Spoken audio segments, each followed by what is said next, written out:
پھر خدا نے نوح کو اور کل جاندار اور کل چپایوں کو جو اس کے ساتھ کشتی میں تھے یاد کیا، اور خدا نے زمین پر ایک ہوا چلائی اور پانی رک گیا۔ ڈگمگاتی ہوئی بڑی کشتی آخرکار تیرتی ہوئی ارارات پر آ رکی، جو کہ ایک عظیم 2 چٹانوں والا پہاڑ مشرقی ترکی میں ہے۔ نوح نے 3 دفعہ ایک فاختہ کو کشتی سے باہر بھیجا کہ دیکھیں کیا زمین سوکھ گئی۔ پہلی دفعہ فاختہ واپس آ گئی، دوسری مرتبہ زیتون کی ایک تازہ پتی اس کی چونچ میں تھی، پھر تیسری مرتبہ فاختہ واپس نہ آئی۔ نوح جان گیا تھا یہ وقت کشتی سے باہر نکلنے کا ہے۔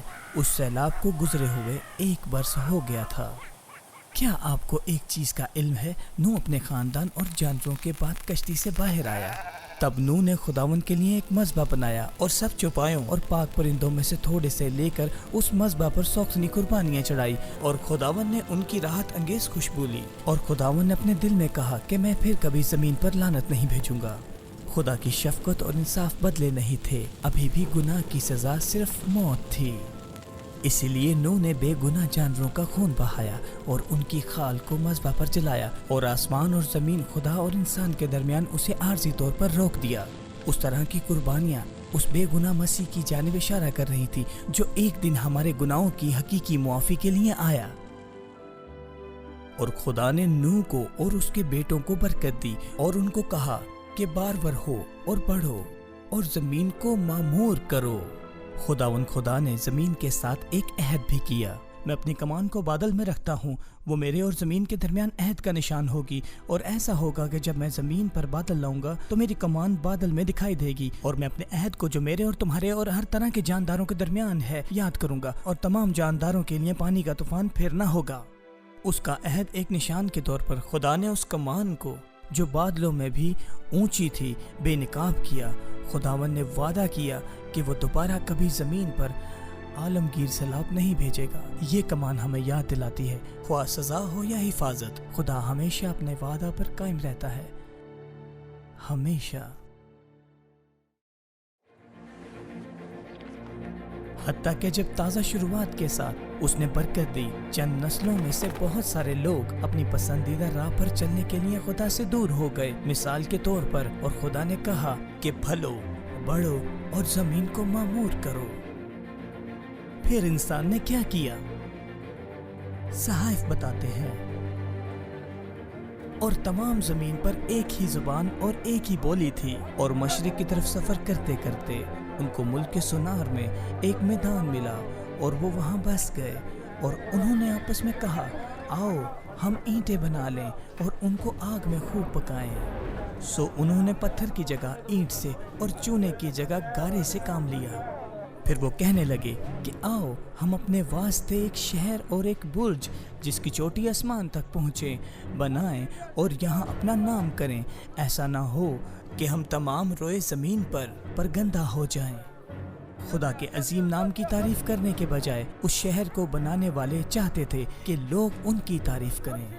شیطان کی طرح وہ لوگ مغرور اور باغی روح کی گرفت میں آ گئے تھے۔